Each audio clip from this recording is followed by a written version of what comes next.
As the world began losing its mind in 2020 over the COVID-19 pandemic, all manner of people were scrambling to figure out newer, cheaper, and readily available ways to feel safer. Booze companies started producing hand sanitizer. People fashioned just about anything they could imagine into face masks and shields. And an engineer named Richard Corsi set out to create a medium to large scale HEPA air purification system with easy to get and relatively inexpensive materials. Later, the CEO of an air filter company named Jim Rosenthal expanded on Corsi's original idea, and the result was what ultimately came to be known as the Corsi-Rosenthal Box. Simply put, this box could be looked at as a whole house air filtration system and is proven to eliminate or greatly reduce airborne particles, contaminants, contagions, dust, and even wildfire smoke. Comparing this with a store-bought HEPA system that costs $500 and up and is often rated for a much smaller space, this was pretty intriguing. So I decided to build one of these Corsi-Rosenthal boxes for myself. At the time I bought the materials, the total cost came in at just about $80. I found a step-by-step instruction sheet on Wikipedia for exactly how to build it, and that's exactly what I'm going to do.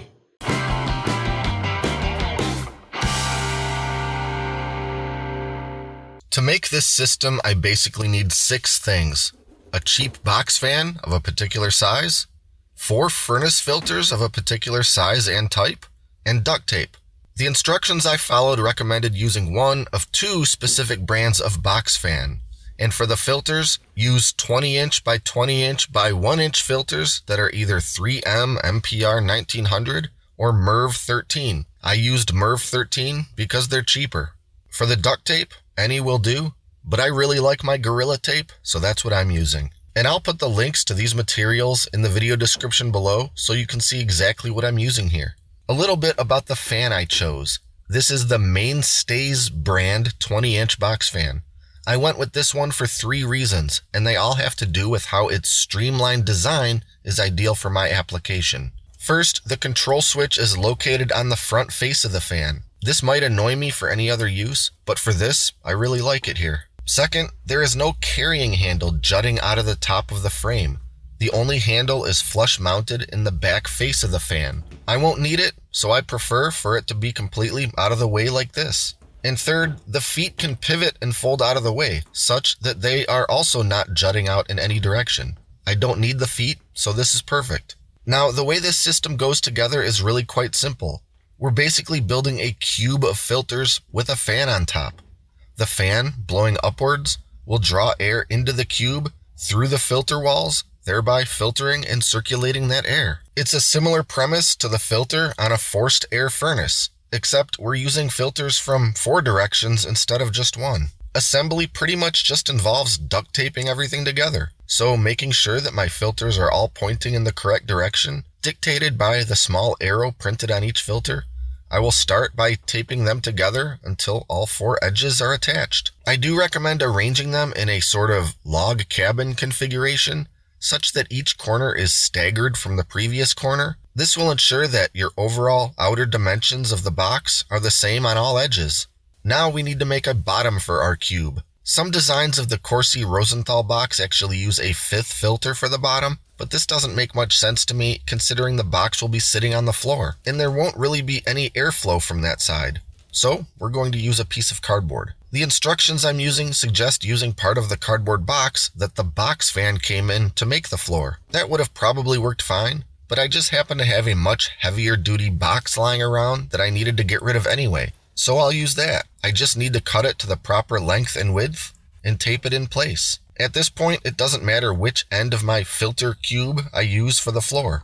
After securing the cardboard bottom in place, I'll touch up those corners with a bit more duct tape. I want to make sure every seam is pretty well sealed with a layer of tape. Now we're just about ready for the fan, but there's one more step I have to do first. This step is considered optional, but recommended. I'm going to make a shroud for what will be the top of the fan. This is said to improve efficiency of the filtration system and decrease the noise level. I don't fully understand why, but I'm going to follow the recommendation anyway.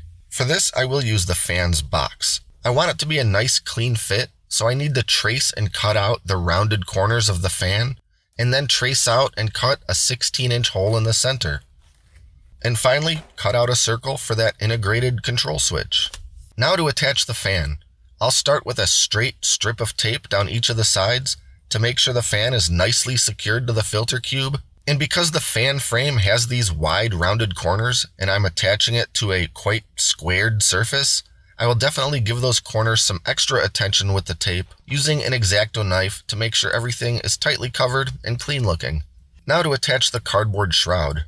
Again, I'll do a strip down each side and then come back around and clean up those corners.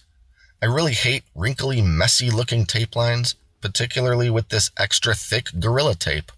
And that's it. I'm all finished, and now I have my very own high output air filtration system. According to what I've read, these filters ought to last me at least an entire year with pretty heavy, frequent use. I'll want to situate this box somewhere with decent airflow all the way around, and not nestled right up against the corner of my room. As for the noise level, it's no louder than the box fan itself would be. In fact, it does seem slightly quieter than the fan would be all by itself. Lastly, I wanted to get a sense for how strong the draw was on this box. That is, how strongly is the fan pulling ambient air into the box? I couldn't think of a great idea for how to demonstrate this.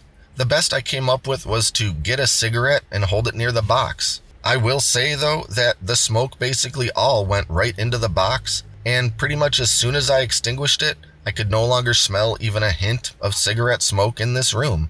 To me, that seems like a pretty strong testimonial for the effectiveness of this system. So that's about it. Check out the video description below. In addition to the specific products I used here, I'll include a link to the illustrated instruction sheet that I followed when building my Corsi-Rosenthal box. If you suffer from allergies, live near a high pollution or wildfire area, or would just like some seriously filtered air for one of the other 100 good reasons, this seems like a really viable and affordable option.